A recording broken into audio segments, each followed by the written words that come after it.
사람들은 대체로 먼저 주고 나중에 받고 하면 손해보는 거다라고 생각을 합니다. 그래서 주고 받는 게 아니라 받고 주려고 하죠. give and take가 아니라 take and give를 하려고 합니다. 그런데 give and take라는 세계적인 베스트셀러 책은 척박한 현실 가운데서도 먼저 주고자 하는 사람, 베풀고자 하는 이른바 착한 사람이 오히려 더 이익을 본다, 성공할 수 있다라고 신뢰를 보여줍니다. 이 책의 저자가 애덤 그랜트라는 사람인데요. 그는 하버드대 심리학과를 수석으로 졸업하고 31살에 세계 3대 경영대학원인 와튼 스쿨에서 최연소 종신 교수를 하신 세계적인 조직 심리학 교수입니다. 그런 사람이 허튼 소리를 하겠어요? 괜한 소리를 하겠습니까? 그는 철저하게 연구하고 논증해서 그런 사실을 밝혔습니다. 그는 이 사람은 타인과 상호작용이 참 중요한데 그 면을 중심으로 세 부류로 사람을 구분했는데요. 기버, 테이커, 매처라는 세 부류입니다. 기버는 받은 것보다 더 많이 주기를 좋아하는 사람. 어떻게 하면 많이 줄까? 그런 사람을 기버라고 하고요. 반면에 주는 것보다는 더 많이 받고자 하는 사람, 그 사람을 테이커라고 했어요. 그리고 받은 것만큼 내가 주겠다라고 삶을 살아가는 사람을 매처라고 했습니다. 이 세 부류 중에 누가 가장 성공할까요? 우리는 언뜻 자기 이익에 가장 민첩하고 유능하게 보이는 테이커가 사회에서 성공할 거다라고 생각하지만 저자는 성공할 가능성이 가장 높은 사람은 테이커가 아니고 기버라고 하고 그 사람이 결국 성공하고 승리한다라는 사실을 논증적으로 그 책에서 입증을 합니다.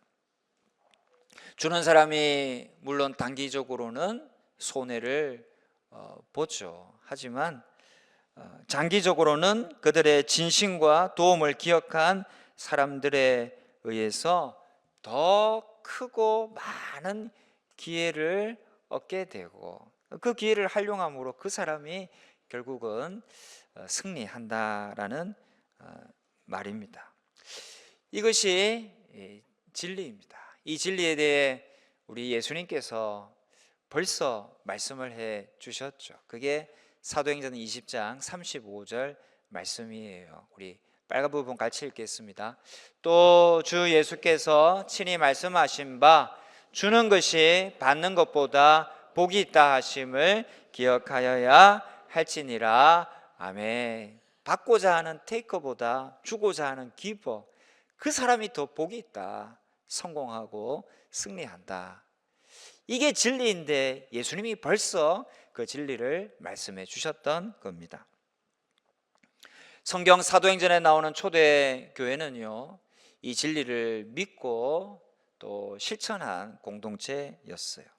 초대교회는 성령이 충만한 교회였습니다. 여러분, 성령은요 사람을 자꾸 교통케 해서 하나 되게 만들어 주는 역할을 해요. 이 사람의 마음이 하나 된다라는 것이 참 어렵잖아요. 부부 간에도 마음이 나뉘어지고 뜻이 맞지 않아서 갈등하고 어려움 겪는 가정이 허다합니다. 그런데 이 성령이 충만해지면 부부가 또 가정이 나아가 성도가 하나 되는 겁니다. 성령 충만하면 그래서 마음이 모아져서요 영적 생활에 힘쓰게 됩니다. 말씀, 기도 같은 영적 생활이 활발히 일어나게 되는 것이죠. 그것이 성령 충만의 첫 번째 증거라고 할 수 있어요. 그런데 거기서 더 나아가면요 또 어떤 일이 일어날까요? 그것은 바로 구제하는 일입니다. 나누는 일입니다. 성령이 더 충만해지면 사람들은 자꾸 나누고자 하는 마음이 생긴다라는 것이죠. 본문을 보면 이 본문 앞에요 어떤 내용이 나오냐면 성도들이 함께 기도하는 내용이 나와요. 이 성령 충만해지자 함께 기도했던 것이죠. 그런데 그것이 더 나아가자 바로 본문에 보면 어떤 모습입니까? 자꾸 이렇게 나누는 모습이 생겨나게 되었던 겁니다. 우리는 일반적으로 성령에 대해 말할 때에 방언, 예언, 권능, 치유, 찬양에 대해 이야기하죠. 하지만 거기서 더 나아가면 좀 이렇게 공고한 사람이 눈에 들어오는 거예요. 불쌍한 사람, 고통을 겪는 사람, 이 다른 사람의 피로가 자꾸 마음에 와닿고 그들의 피로가 크게 느껴지게 되는 것이죠. 성령이 충만하지 않을 때는 자기에게 관심이 많습니다. 내가 얻을 것, 내가 축복받는 것, 내가 하는 일이 잘 되는 것, 이런 것에 관심이 많습니다. 그러나 성령이 더 충만해지면 그런 관점이 바뀌는 거예요. 가치관이 바뀌는 거예요. 나에게서 타인에게로 자꾸 그 시선과 관심이 옮겨가게 되는 겁니다. 그래서 본문에 나오는 것처럼 이 물건을 서로 통용하고 나누기도 하고요. 또 34, 5절에 보면요 심지어 자기 부동산 또 동산을 팔아서 각 사람의 필요를 따라 나눠 주기까지 하게 되는 것입니다. 32절 하반절에 보면 우리 같이 읽어보겠습니다. 빨간 부분. 자기 재물을 조금이라도 자기 것이라 하는 이가 하나도 없더라. 이 참 놀라운 모습이죠. 우리는 내 물건이 있죠. 그 물건의 주인과 소유자가 있습니다. 그것은 그 주인이 자기 돈 주고 산 물건입니다. 우리는 내가 내 돈 주고 내가 산 물건에 대해서 내 마음대로 할 수 있다, 사용할 수 있다라고 생각하죠. 그것을 내자로 줄여서 내 돈 내산이라고 하지 않습니까? 그게 맞죠. 우리는 당연하게 생각합니다. 그런데 성령을 받고 나니 놀랍게도 32절에서는 그 내 돈 내산인데 그런 생각이 다 사라진 거예요. 아무도 그런 생각을 하지 않은 겁니다. 자기 재물을 조금이라도 자기 것이라 하는 이가 하나도 없더라. 아무도 내 돈 내산, 아무도 이거 내 거니까 내 마음대로 하겠다, 조금도 그런 사람이 없었다라는 것이죠. 다시 말해 자기 물건에 대해서까지 권리 포기를 했던 겁니다. 그래서 하나님께서 그것을 사용하시겠다라고 하면 언제든지 그것을 기꺼이 내놓겠다라는 그런 마음이 생겼던 거예요. 이건 누가 강요하거나 시킨 일이 아니에요. 누가 시켜서 이런 일을 하겠습니까? 오직 성령의 능력이었죠. 성령의 힘은 강력하여서 자기 권리도 포기케 만들고, 사람은 다 자기 것을 누리고 자기 것을 많이 소유하고 싶은 그런 욕심이 있잖아요. 그런 이기적인 본성도 거스르게 만들었던 거예요. 여러분, 이렇게 하면 우리 못 살 것 같아요. 손해볼 것 같아요. 가난해질 것 같습니다. 하지만 그렇지 않습니다. 예전에 말씀드린 파인애플 이야기를 기억하시는 분들이 계실 텐데요. 한번 꼭 읽어보십시오. 아주 짧은 글이지만 여운이 길고요, 임팩트가 강합니다. 한 선교사 이야기인데요. 선교사가 가족이 6인이 밀림 속에서 선교를 하다 이 신선한 과일이 먹고 싶어졌어요. 그래서 파인애플 묘목 100그루를 얻어서 한 원주민을 고용해 품삯을 주고 자기 땅에 그 나무를 심게 하였습니다. 그랬더니 3년이 지나고 이 4년째에 드디어 파인애플 열매가 열리기 시작한 그예요. 야, 이제 이 신선한 과일을 맛볼 수 있겠구나 하고 선교사는 잔뜩 기대했는데, 그런데 나무를 심은 그 원주민이 그 익은 파인애플 열매를 다 따가버린 거예요. 자기들이 다 먹어버린 겁니다. 선교사는 파인애플이 자기 것임에도 맛도 못 본 것이죠. 너무 어이가 없어서 그 원주민을 불러서 꾸짖고 타일렀어요. 야, 이거는 내가 산 거다. 내 땅에 심은 거고, 너가 수고한 대가는 내가 품삯으로 이미 다 지불했지 않았느냐. 그러니 이 파인애플은 내 것이고 내가 먹어야 된다라고 말했지만, 그 원주민들은 아니다. 이건 내 손으로 심었으니 내 것이다. 이것이 밀림의 법칙이다 라고 하며 전혀 잘못한 게 없다는 거였어요. 이거 파인애플 열매를 계속 다 가져가 버린 겁니다. 그런 일이 몇 번이나 반복되었습니다. 이렇게 변하지 않는 원주민들에게 회의를 느낀 선교사는 한 세미나에 참석을 했다가 레위기 19장 24절 넷째 해에는 그 모든 과실이 거룩하니 여호와께 드려 찬송할 것이며 라는 말씀을 통해 우리가 얻은 열매, 그것은 우선 하나님께 드려야 되는 것이구나 라는 말씀을 드렸어요. 그때 그는 이 파인애플 열매도 이건 다 하나님 것이다 라는 진리를 깨닫게 됩니다. 해서 이를 실천해 보기로 하였어요.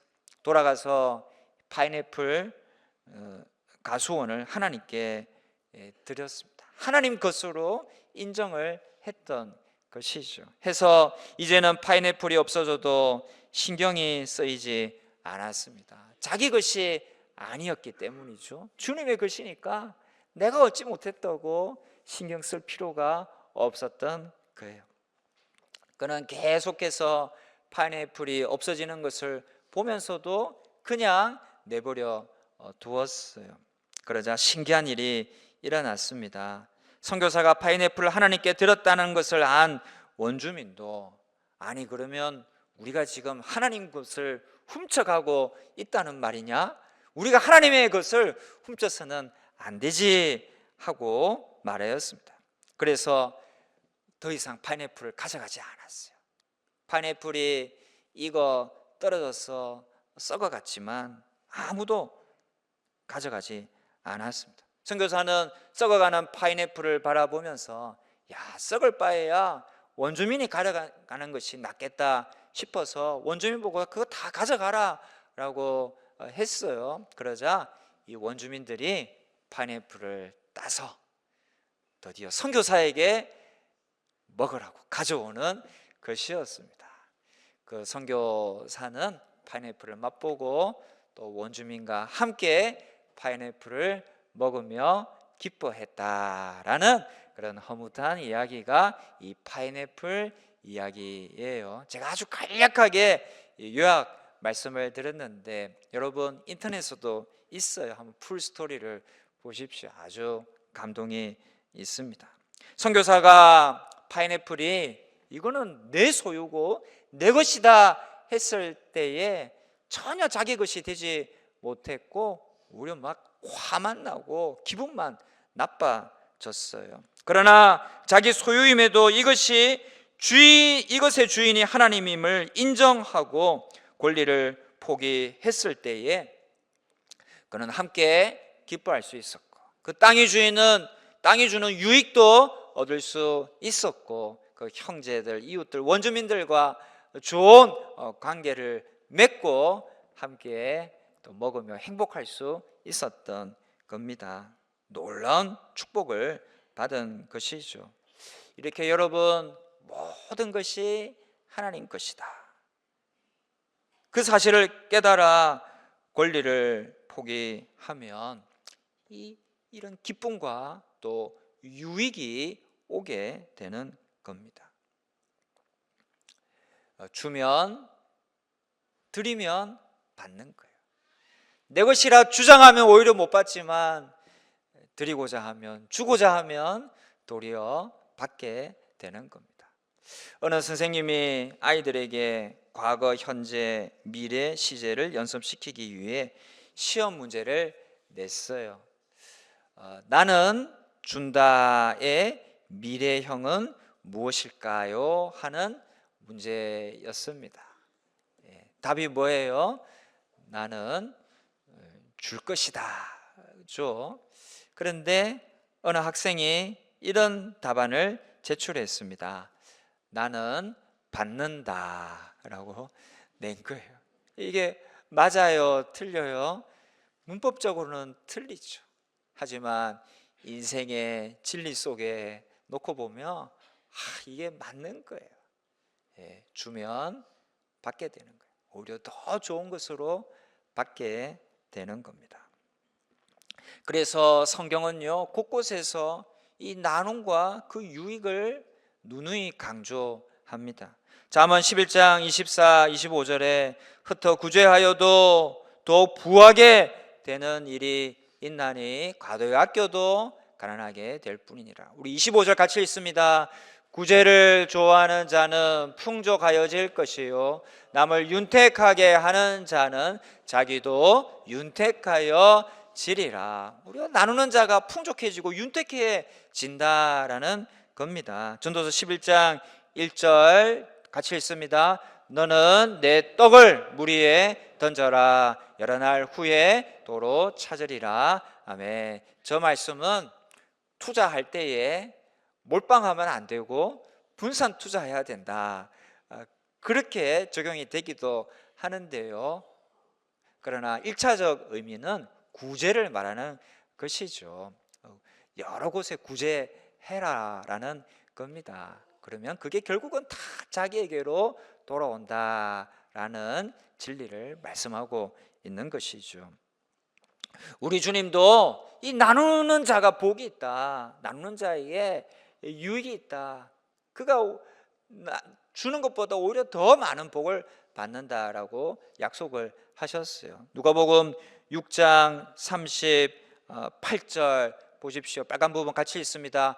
주라 그리하면 너에게 줄 것이니 곧 후히 되어 누르고 흔들어 넘치도록 하여 너에게 안겨 주리라. 아멘. 너희가 주면 하나님이 너에게 넘치도록 안겨준다라는 거예요.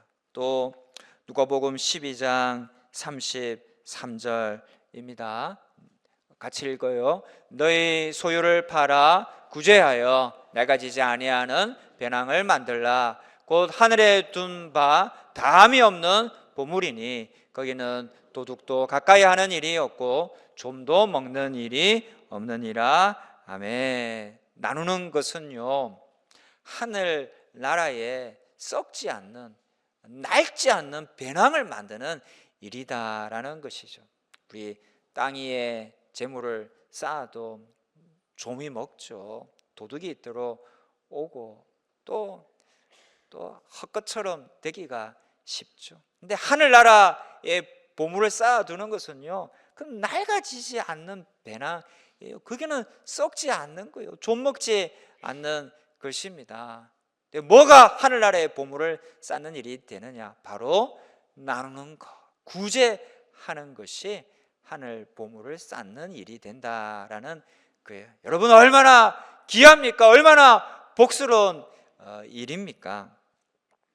성도 여러분, 물질, 미래, 시간, 또 자녀 등등 내 것이니 내 마음대로 내 권리대로가 아니라 우리는 이것이 다 원래 다 주님 것이고, 그래서 주인이 주님이시기에 주님이 원하시는 목적을 위해서, 또 주님이 원하시는 사람들을 위해서 이것들이 사용되어져야 한다라는 그런 생각을 꼭 가져야 하는 겁니다. 왜냐하면 이 모든 것들의 주인이 내가 아니기 때문이죠. 주인은 하나님이십니다. 나는 다만 어떤 사람이에요? 나는 그것을 잠시 맡아 관리하는 청지기이기 때문입니다. 우리는 주인이 아니에요. 우리는 다 청지기입니다. 저를 따라 같이 해 보십시다. 우리는 청지기이다. 네. 청지기는 주인이 아닙니다. 자기 마음대로 사용하면 안 되는 거예요. 내게 허락된 모든 것을 주님 뜻대로 사용하기를 위해 기도해야 합니다. 그렇게 함으로 여러분, 그게 손해보는 것 같지만 그렇지 않아요. 오히려 더 주님 하신 말씀대로 더 많은 물질적 유익도 받을 수 있고요, 또 거기서 집착하지 않고 또 얽매이지 않고 자유할 수 있는 마음, 또 평안도 얻게 되고 주님을 닮아가는 인격과 성품의 변화도 이루어지고, 또 좀 먹지 않는 하늘 나라에 낡아지지 않는 배낭의 보화를 쌓는 그런 근사한 일이 될 수가 있는 겁니다. 그것은 내가 이 세상에서 나를 위해 재산을 좀 더 끌어 모으는 것보다 더 근사하고 놀라운 축복이 아닐 수가 없는 것이죠. 초대교회는 저마다 성령 충만함으로 자기 권리를 포기했던 거예요. 그렇게 함으로 어떤 결과를 얻었을까요? 34절 보시면 또 놀라운 말씀이 있습니다. 그 중에 누가 없었어요? 가난한 사람이 없었다라고 했습니다. 여러분, 이 세상에 가난한 사람이 없는 사회가 어디 있나요? 어디를 가나 다 가난한 사람이 있죠. 이 죄악이 많은 세상에 사람들은 다 누군가는 저 벼락으로 나락으로 떨어지고 가난하고 헐벗고 굶주리며 살게 되는 거예요. 그런데 이 초대교회 공동체에는 가난한 사람이 없었다라는 겁니다. 얼마나 좋은 사회가 이루어진 것입니까? 정의의 개념 중 하나는 각자가 자기 몫을 갖는 것입니다. 그러므로 정의의 문제는 경제의 문제와 밀접한 관련이 있습니다. 경제적 불평등과 편중이 있으면 그게 정의가 많이 훼손되는 겁니다. 그래서 가난한 사람이 없었다, 부의 불평등과 편중이 사라졌다라는 것은요, 이 굉장히 정의로운 공동체가 되었다라는 뜻이죠. 그런 면에서 이 성령 충만은요, 단순히 우리가 뭐 한 마음이 되고 또 영적 생활에 힘쓰게 되었다, 이런 개념에서 더 나아가 이 정의의 문제와도 깊은 관련이 있는 거예요. 성령 충만함으로 권리를 포기하고, 권리를 포기했을 때에 부의 불평등과 편중이 사라져서 가난한 자가 없게 되고, 가난한 자가 없게 됨으로 정의로운 사회가 이루어질 수 있는 겁니다. 여러분, 정의로운 사회에 살면요, 모두가 기뻐할 수 있죠. 함께 행복할 수가 있습니다. 우리는 그런 함께의 행복을 추구하는 자들이 되어야 하는 것이죠. 36절에 보면 바나바라는 사람이 나오는데, 그가 재산이 좀 있었던 것 같아요. 그거 팔아서 사도들 앞에 내어놓았습니다. 함께의 행복을 추구하기 위함이었던 거예요. 물론 우리가 초대교회 때처럼 하기란 여러 어려운 점들이 많죠. 그때의 사회 체제 구조, 정치랑 지금의 것과는 많은 차이가 있어서 이 말씀을 그대로 옮겨와서 우리 사회 속에서 실천하며 살기란 참 이런저런 또 어려운 점들이 있는데요. 하지만 그럼에도 분명한 것은요, 우리는 이 나눔을 실천해야 된다라는 거예요. 우리는 주인이 아니고 청지기이기 때문에 하나님, 주인 대신 하나님의 뜻을 쫓아서 우리가 이것을, 나의 소유를 사용할 수 있어야 된다라는 겁니다. 이미 우리의 선조들은요, 이런 것을 잘 실천하며 살았습니다. 십시일반이라는 말이 있죠. 밥 10숟가락을 모아 한 사람의 끼니를 마련한다라는 의미입니다. 옛적 우리 어머니들은 집집마다 부뚜막에 조그만 항아리를 놓아두고 곡식을 한 숟가락씩 모아 어려운 이웃에게 나누어 주곤 했죠. 바로 우리 이 말씀을, 나눔을 잘 실천했던 거예요. 구약 율법에 보면요, 추수할 때에 이제 곡식이 좀 떨어질 수 있는데 그걸 일부러라도 줍지 말라고 했어요. 그래야 이제 배 없는 사람들이 그것이라도 주어서 일용할 양식으로 먹을 수 있기 때문입니다. 또 추수할 때 이제 네모난 밭이면 네 모퉁이가 있지 않습니까? 거기는 추수하지 말라고 했어요. 그 모퉁이에 있는 곡식은 가난한 자의 몫이다라고 했던 거예요. 그리고 사람이 배가 고파서 밭에 들어가서 이삭을 잘라 먹거나 또 과수원에 들어가서 과일을 따 먹는 것은 그건 죄가 아니다.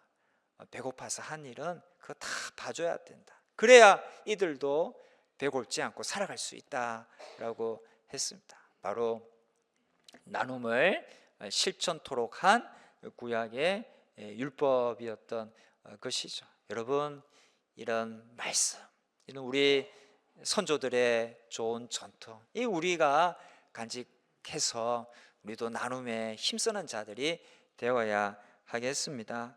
수많은 주님의 백성이 배불리 먹은 오병이어의 역사는 한 어린아이가 자신의 떡 5개, 물고기 2마리, 그거 자기 것이라 주장하지 않고 권리를 포기했던 것이죠. 기꺼이 내놓았던 데 있었습니다. 그러자 놀라운 기적이 일어났던 겁니다. 우리 주님은 나눔의 최고봉으로 자기 자신을 십자가에서 나누어 주셨습니다. 자신의 살과 피를 나누셨던 것이죠. 성만찬은 그 주님의 나눔을 기억하고 기념하는 예식이기도 하는 겁니다. 우리가 다음 주에 성만찬을 거행하게 될 터인데 마지막까지 자신의 살과 피까지 나눠주신 그 나눔의 주님을 기억하고 또 본받는 시간이 되어야 하겠습니다. 성도 여러분, 나눔은 세상의 어둠을 밝히는 빛입니다. 사랑을 나눔으로 슬픔은 반으로 줄고 기쁨은 배가 되기 때문이죠. 이 나눔을 통해 우리는 이 세상의 빛을 밝히는 그런 성도가 되고 교회가 되어야 할 것입니다.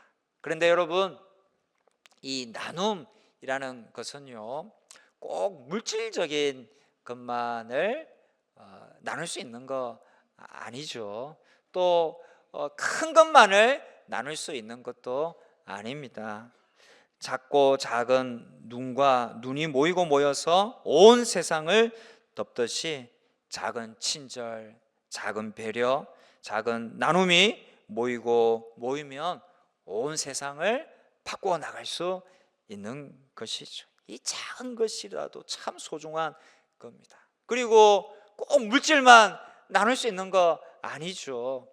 우리 상대방을 바라보는 맑은 눈빛, 다정한 얼굴, 축복의 인사, 반기는 미소, 위하는 마음과 손길, 서로를 위하는 중보기도, 위로의 말과 글, 격려의 박수, 따뜻한 포옹, 함께 있어주는 것, 겸손과 배려, 내가 깨달은 말씀, 또 확신하게 된 하나님에 대한 믿음, 나누기 등등, 이 모든 것이 다 나누는 것들이고 나누는 모습이고 나눌 수 있는 것들입니다.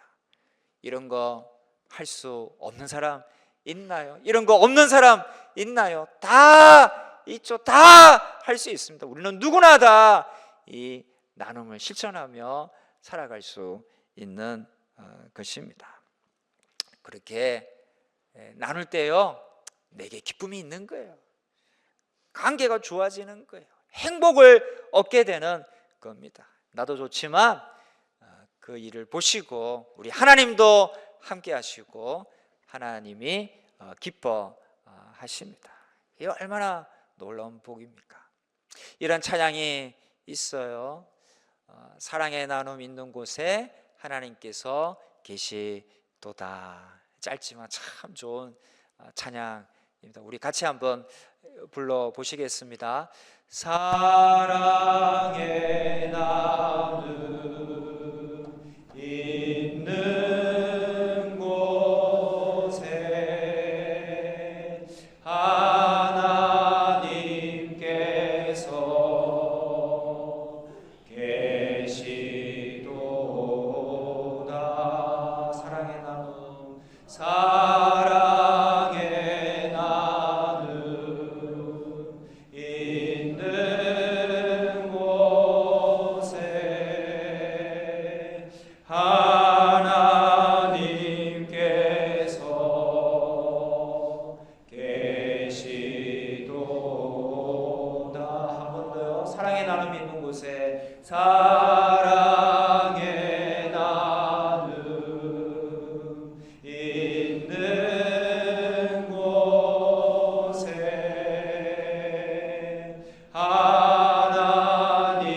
하나님께서 계시도다.